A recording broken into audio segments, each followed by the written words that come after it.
Pra quem tava se perguntando onde é que estavam os vídeos de Boku no Hero Academia, galera, aqui está. Vamos falar sobre os últimos acontecimentos do mangá, da luta, da frente de batalha contra o All for One, ali com o brilho do Endeavor, né? O maior momento do Endeavor nessa guerra, e na outra frente de batalha contra o Shigaraki. Vamos falar sobre essas duas coisas aqui que foram esses dois grandes blocos que a gente teve nesses últimos capítulos. Primeiro, sobre a frente de batalha contra o All for One. A gente viu como todo o trabalho em conjunto ali para conseguir quebrar a máscara dele, né? Conseguiu até fazer efeito a Earphone Jack, acabando perdendo uma das suas orelhas, que era uma das suas principais armas. Era dessa forma que ela lutava junto do Hawks e principalmente junto do Endeavor, galera. O momento onde o All for One, ele libera vários espinhos daquela habilidade clássica, né, que não só ele, mas o Shigaraki adoram usar também, libera vários espinhos num ataque em área para tentar expulsar todo mundo de perto, acaba pegando no braço do Endeavor, ali em dois pontos do braço dele, onde ele poderia, até se ele tivesse recuado, quem sabe não perder aquele braço, mas ele decide continuar seguindo em frente, continuar avançando para cima do All for One, e aquela cena brutal no quadro abaixo ali, naquela página dupla lindíssima e visceral do braço dele ficando para trás, no mais estilo Berserk ali, o Guts quando também perde o braço dele, spoiler pra quem não sabe, meu Deus, o Endeavor indo pra cima do All for One, galera, e que momento, e que páginas intensas que foram, principalmente com as expressões faciais que foram dadas pro Endeavor, galera. E nesse momento, antes dele executar exatamente o golpe, né, a gente vê todo aquele momento de flashback, né, de reflexão ali do personagem, como o grande mal do Endeavor era a sua fraqueza, né? Como ele sempre tentava se comparar ao All Might, mas ele nunca vai ser um All Might da vida, ele nunca vai ser um Midoriya também da vida, né? Que acabou herdando o poder do One for All, e essa era a grande fraqueza dele. Só que é um trabalho de ressignificação aqui, né? Ele precisava naquele momento abraçar essa fraqueza que era, talvez até essa síndrome ali, né? Esse senso de inferioridade que ele tinha, porque era isso que fazia ele nunca desistir, era isso que fazia ele sempre seguir em frente. Então era por isso que ele precisava abraçar essa fraqueza para ele continuar avançando e derrotar o All for One. Pelo menos era essa a intenção. Mas ainda assim, galera, aquela página, né? O Correio, ele adora fazer esses momentos ali, por exemplo, né, do Endeavor mais novo criticando o Endeavor mais velho, o Endeavor mais velho ali pegando ele pelo pescoço e tal, enfim. A coisa volta pro presente e o Endeavor, mesmo sem o braço, galera, ele consegue concentrar as suas chamas ali na sua técnica do Flash Fire Fist, que consiste justamente em, antes de você liberar um poder de fogo, em você concentrar esse fogo no seu corpo. Então olha só que louco, por mais que o Endeavor ele tenha perdido um braço ali naquele momento, ele conseguiu concentrar o fogo da mesma forma com que ele fazia quando ele tinha o seu braço, e é por isso que a gente vê até um formato de punho, as chamas dele assumindo um formato de punho, porque era naquele lugar que ele focalizava as suas chamas. Então muito legal que, óbvio, por conta de tantos anos e anos de prática, ele obviamente não ia perder essa prática, esse hábito de saber onde ele precisava concentrar aquelas chamas dele naquele lugar, né? Então ele vai pra cima do All for One com tudo ali naquele final de capítulo, e aquela frase, né? Impactante essa frase. É isso mesmo, eu sou teimoso, e é por isso que eu nunca vou olhar pra mim mesmo e pensar que eu fiz um bom trabalho. E na sequência, depois da gente ver o Endeavor conseguindo executar esse golpe, o All for One, ele relembra de quando perdeu para o All Might. Galera, que cena, hein? Que cena maneira ali do All for One, relembrando o Endeavor fazendo o All for One relembrar o trauma que foi ele ter sido derrotado pelo All Might, e não foi a lembrança da última vez, quando o All Might estava ali meio a meio, né? Quando ele estava ali também quase perdendo seus poderes, mas sim na primeira batalha, quando eles estavam nos seus auges. fortes. Era desse momento que ele tinha lembrado. Muito legal, muito forte essa cena pra gente fazer esse comparativo ali, né, do poder e da imponência do Endeavor que ele teve naquele momento. E pra engrandecer ainda mais naquela página ali, logo depois só do Endeavor ali boladaço, né, com aquela frase: heróis feridos são mesmo os mais assustadores. E o Endeavor, galera, ele vai pra cima pra mais um soco e no momento o Hawks ajuda ele com as suas penas, né, mais uma vez chamando ele de lento, você é muito lento, e ajudando, dando aquele impulso novamente nas costas do Endeavor para ele pegar um impulso ainda maior bem no momento do impacto, para que ele pudesse usar realmente a sua velocidade e fizesse um efeito maior naquele golpe. E nisso, galera, o Endeavor ele pega o All For One e vai arrastando ele, bota a página aí, pela floresta, a gente vê aquele rastro de fogo enorme que é deixado ali e os olhos, olha só, galera, o detalhe no rosto do Endeavor, que eram os olhos dele brilhando e aquele grito dele visceral também, galera, que página.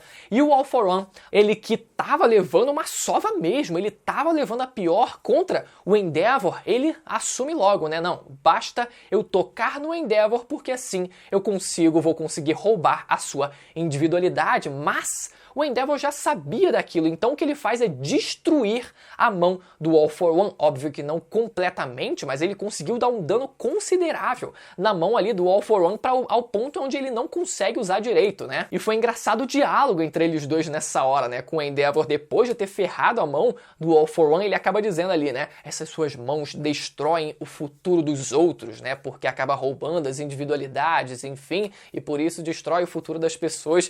E nisso o All For One, olha quem fala, né? As suas mãos que ficam batendo ali nos filhos e na esposa que destrói o futuro dos outros. Foi engraçada essa cena. E no clímax da luta, o Endeavor leva o All For One pro céu e usa o seu Prominence Burn, aquela página clássica ali daquele clarão. Podia até ser uma página dupla, né? Daquele clarão mais intenso, mas ficou ali uma página um pouco mais simples do que os outros Prominences Burns que a gente já tinha visto na obra, né? Mas aquele clarão, aquela página de um clarão enorme, e a gente vê que ele realmente usou essa técnica, e junto disso que não podia faltar aquele diálogo, né, entre eles, do diálogo do Endeavor falando sobre os seus próprios erros não serem um obstáculo na vida dos jovens, como ele precisa se consertar, como mais uma vez é o dever dele derrotar o All For One e não ser esse obstáculo para os seus filhos, para ele tentar fazer o certo, que todo o ódio dele vai ser redirecionado para ele mesmo e que ele não quer mais deixar isso passar para os seus filhos. Então todo aquele diálogo que ele merecia ter também, né, aquele monólogo que ele precisava ter e aquele final onde ele supostamente derrota o All For One, tanto que a gente vê no capítulo que vem que o próprio Endeavor já assume que ele tinha morrido, que ele realmente estava morto ali porque ele estava completamente carbonizado, ele já não estava mais conseguindo ali se regenerar direito, estava quase que se deteriorando de tão carbonizado que ele ficou. E muita gente aqui, aproveitando para fazer um parênteses, né? Muita gente criticando, muita gente até podendo questionar, como assim o Endeavor ter meio que solado? Conseguiu! Solado não é porque teve uma certa ajuda, né? Mas, porra, conseguiu ali fazer uma frente maneira contra o All For One. Só que a gente precisa lembrar de alguns detalhes, né, que são importantes, né, que é o fato do All For One ele estar enfraquecido. Primeiro pela sua condição de saúde natural, a gente viu que ele, desde o auge contra o All Might, ele já vinha decaindo conforme as décadas, mas não só isso, ele também é mostrado durante essa luta, né, pelo menos é a hipótese, é uma das hipóteses do All For One, que é a consciência dos antigos donos das individualidades que ele tinha roubado, que estavam perturbando ele, que estavam atrapalhando a ele conseguir usar aquelas individualidades, ele estava tendo dificuldade de usar elas, além do fato de ele ter ficado com a cópia daquelas individualidades que ele tinha e ter passado as originais para o Shigaraki, ou seja, a versão original naturalmente vai ser mais forte. Bom, pelo menos nesse conceito aqui de Boku no Hero, né? Pode ser que as cópias fossem mais fortes, enfim, num outro mangá. Nesse caso, foi definido que as originais são as mais fortes e elas estão com o Shigaraki. Por isso, o All For One ele também perde um certo nível ali de poder por causa disso. Além de todo o trabalho conjunto que foi feito para conseguir destruir a máscara dele, que mantinha, pelo menos em tese, ele vivo, ou que pelo menos fazia ele respirar, né? Até que ele durou um certo tempo mesmo sem a máscara, né? Mas ainda assim, a máscara, existiu um trabalho conjunto para fazer com que ela fosse quebrada,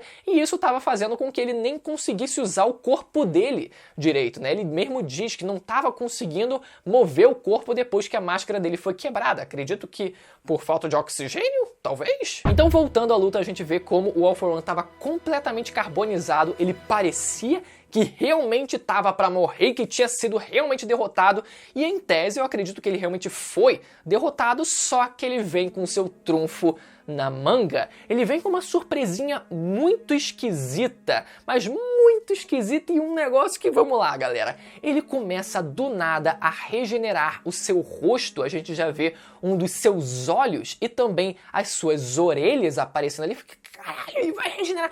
A gente vai ver finalmente o rosto completo do All For One de quando era no seu auge, de enquanto ele tinha... Como é que o All Might conseguiu esmagar a cara? Eu sempre me pergunto isso, seria bom se ele responder. Como é que o All Might conseguiu esmagar a cara do All For One ao ponto dela virar uma batata? Sinceramente, eu nunca entendi isso direito, mas enfim. Galera, a gente tem dois pontos. A gente tem duas discussões pra fazer aqui. Primeiro, logo depois que a gente vê essa cena, a gente vê o Midoriya. Logo no quadro seguinte, a gente vê o Midoriya chegando e aparentemente indo em direção ao cenário ali, à frente de batalha que estavam fazendo contra o All For One. Tanto que o primeiro portador do All For One, ele até tava lá, né? Midoriya, tô com um mau pressentimento, né? Muda o foco completamente pro Midoriya na página seguinte. E o que a gente espera com isso?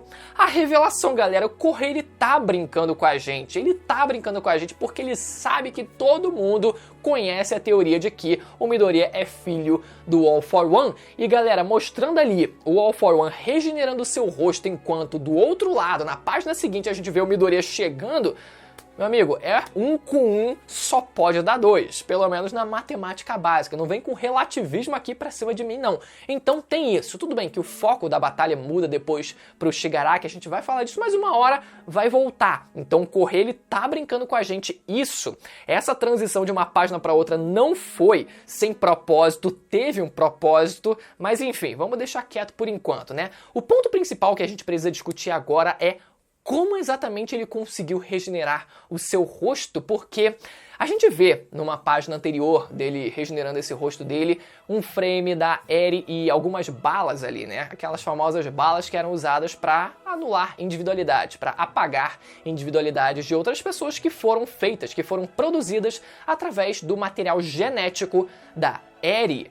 E galera, a função dessa bala a princípio, dessa munição a princípio, era apagar individualidades. Só que o que a gente tá vendo aqui é o All For One, ele conseguindo na prática, pelo que a gente vê ali, pelo que a gente correlaciona, né, com o frame da Eri e com os poderes que ela possui, talvez ele esteja conseguindo rebobinar o seu próprio físico. E assim, como ele conseguiu fazer isso? Talvez ele tenha feito algum tipo de engenharia reversa com essa munição, né? No caso, o cientista dele tenha feito alguma engenharia reversa com essa munição para fazer com que fosse estudado de novo o DNA, o material genético da Eri, e assim produzir uma munição que fizesse com que, ao invés de apagar a individualidade das pessoas, fosse na verdade capaz de rebobinar o físico das pessoas, o que era, e o que eu diria que sempre foi, a primeira alternativa, se a gente parar para pensar que o poder-chave, o poder principal da Eri é justamente esse, é conseguir rebobinar o estado físico das outras pessoas. Nunca foi conseguir apagar individualidades. É até um certo salto lógico, eu diria, eles terem conseguido produzir uma munição que fosse capaz de apagar individualidades a partir do material genético da Eri, que não tem um poder a ver com isso necessariamente, né? Talvez se eles tivessem estudado o material genético do Aizawa, por exemplo, que tem o poder de apagar individualidade com seus olhos. Mas enfim, eu acho que em essência faz sentido a criação dessa munição e faz sentido ele ter usado nele mesmo, ele ter se dado um tiro e pô, caralho, do nada e ninguém viu acontecer e ele de repente começa a se regenerar, ou já tivesse aplicado alguma coisa que fosse ativado com alguma condição ou em determinado momento e a parada começou a fazer efeito. Só que isso ter sido apresentado do nada agora, ainda mais considerando que, né, as munições elas tinham um outro propósito, mesmo que essa função apresentada agora tenha muito a ver com a individualidade da Eri, foi um negócio apresentado meio que de surpresa. Então eu quero ver um pouco do contexto de como essa munição, se é realmente, né, um outro tipo de munição baseado no material genético da Eri, o que muito provavelmente é o caso. Eu quero saber como exatamente isso aconteceu, como eles conseguiram desenvolver essa munição. Mas enfim, acho que deu pra esclarecer o meu ponto aqui. Agora vamos falar sobre a segunda frente de batalha, já que o cenário mudou, já que o foco do mangá mudou, que é a frente de batalha contra o Shigaraki. Ele já vem lá com todo o seu discurso, mais uma vez, sobre igualdade, né? Ele dizendo, ou eu assumo o controle, ou o mundo continuará a se distorcer. Diferenças muito grandes como aparências, formas, habilidades levam a uma falta de compreensão, e essa falta de compreensão resulta em medo e discriminação, preconceito, e nisso a gente vê o Bakugou estampado na cara, na tela da gente e fica, caraca, mas tem tudo a ver com o Bakugou, não é que, pô, o cara acertou em cheio? Mas enfim, por mais que a gente tenha visto esse diálogo e o Shigaraki ele tem vindo, né, com uma certa frequência com esses diálogos ali, pelo menos nesse caso realmente fez sentido com o Bakugou, mas não foi um diálogo, eu diria que sem propósito, porque serviu para a gente ter uma reafirmação por parte do Bakugou, dele reconhecendo isso verbalmente, dizendo, não, eu sei disso, eu sei desse tudo isso que você falou, de discriminação, de medo, de diferenças, do medo, do diferente e tal, eu sei de tudo isso e eu já superei isso há muito tempo. E ele até fala, né, eu tive que aceitar tudo isso para dar o próximo passo, porque eu conheço um pessoal que está sempre avançando, não importa o quão difícil seja. Então bem legal, galera, dele ver, né, dele reconhecer que a turma dele tá caminhando para frente e que se ele não superar esses complexos de inferioridade ou de superioridade, ou complexo de Deus, que adoram falar que ele possa ter, né, melhor, eu acho que daria para considerar um complexo de Deus, que talvez ele teria, todas as inseguranças que no fundo ele tinha ali, medo das outras pessoas conseguirem se mostrar superiores a ele, tudo isso, galera, se ele realmente conseguiu superar, ótimo, a gente já viu muito disso na prática, mas ver isso sendo verbalizado também é ótimo, engrandece ao personagem. Então, galera, a gente vê a nova artilharia do Bakugou chamada Strafing Panzer. Panzer, inclusive, é uma abreviação para uma palavra maior em alemão, se eu não me engano, que significa basicamente tanque de guerra. Basicamente um tanque de guerra. Ele vê um tanque de guerra humano com várias armas e várias metralhadoras em cima dele, o que deu um visual bem robusto para ele e que complementa a falta de poder de fogo que ele possui, né? Ele tem contra o Shigaraki, ele é um nada, convenhamos, né? Então, ainda assim eu fiquei, tá, maneiro visual, mas não sei, não me convenceu muito não esse bando de metralhadora ali nas suas costas, até porque, bom, tecnologia, né, aquele papo, tecnologia, não sei se vai ter, ainda não sei, são as armas, não me convenceu. A gente vê até ele usando esse poder na prática, né, até uma página muito maneira, né, que é no capítulo seguinte, né, onde a gente vê uma página do Shigaraki contra o Bakugou, logo na primeira página, né? Ali, galera, os dois indo um pra cima do outro ali, com a expressão do Bakugou visceral, e na página seguinte explodindo tudo. Tem uma mega explosão ali, né, nos arredores da UA, e nisso a gente vê até uma parte engraçada, que foi o Monoma ali,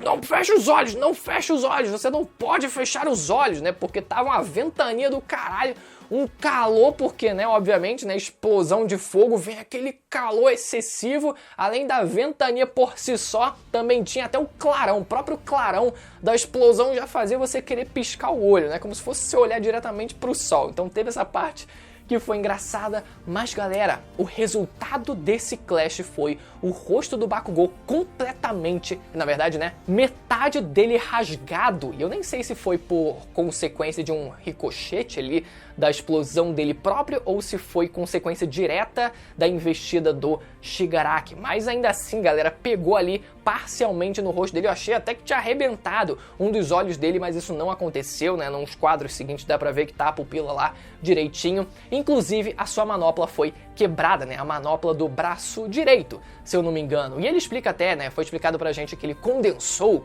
a explosão para não afetar os arredores e aumentar o poder de curto alcance, né? Pra focar todo aquele poder de fogo no Shigaraki, então talvez tenha sido realmente consequência, né, de um ricochete da própria explosão que ele causou e que, no fim, ele acabou também sofrendo a consequência. É nisso que pelo menos eu acredito. Só que logo depois a gente vê o Shigaraki esmagando, ele pegando o braço do Bakugou e, cara, esmagando e destruindo e coisando, descoisando ele todo. Só faltou ele arrancar igual aconteceu com o Endeavor também, que o Endeavor perdeu o braço, só que óbvio, para não ficar um repeteco, ele não ia fazer a mesma coisa ali também com o Bakugou, né? Então só destruiu, só descoisou o braço, só inutilizou o braço do Bakugou, mas ainda assim bem visceral essa cena. Eu adoro usar esse termo visceral. E quando as esperanças pareciam perdidas, no final do capítulo aparece o Mirio na última página ao lado da Hadou e do Sun Eater. O grande trio da UA apareceu. Vamos ver se eles vão conseguir fazer alguma coisa, se eles realmente vão ter o brilho que eles merecem ter. No caso da Hadou, é complicado, ela sofre muito do fenômeno mulher em shonen, bota aí escrito ali mulher em shonen, que é um termo que eu adoro usar, ela sofre muito disso. O Sun Eater, eu não sei se ele vai conseguir fazer alguma coisa, né, ele tem os aparatos dele por conta, enfim, dos poderes. E o Mirio, o que falta nele é poder de ataque, galera. Ele não vai conseguir dar um soco na cara do Shigaraki e causar um dano. É isso que a galera não entende. Ele é acima da média comparado, por exemplo, à turma do Midoriya lá, da 1A. Mas galera, ele não vai conseguir dar um soco no Shigaraki e vai conseguir causar um dano. O que ele realmente consegue fazer é evadir os golpes. Ele não vai ser pego pelo Shigaraki e isso pode ter certeza, mas vamos ver se ele consegue bolar alguma estratégia, porque pelo menos nisso ele consegue ser bom, né? Então vamos ver se o trabalho em equipe deles vai fazer alguma diferença, né? Pelo menos eu acho que nessa reta final vale, né? Dar um destaque, né, específico para esse trio, mas vamos ver se eles vão conseguir realmente impressionar a gente. Espero que vocês tenham gostado do vídeo, galera. Vamos ver se já na próxima semana eu não volto a fazer os vídeos semanais direitinhos, né? Eu gostei de fazer esse compilado, mas eu também gosto de manter aquela frequência. Aproveita e deixa nos comentários o que vocês acharam sobre todos esses acontecimentos aqui que eu levantei. Vamos retomar as discussões de Boku no Hero aqui no canal. E se você ficou aqui e caiu de paraquedas, aproveita para se inscrever e ativar o sininho para não perder as análises dos próximos capítulos de Boku no Hero nessa reta final. Até a próxima, galera. Tchau!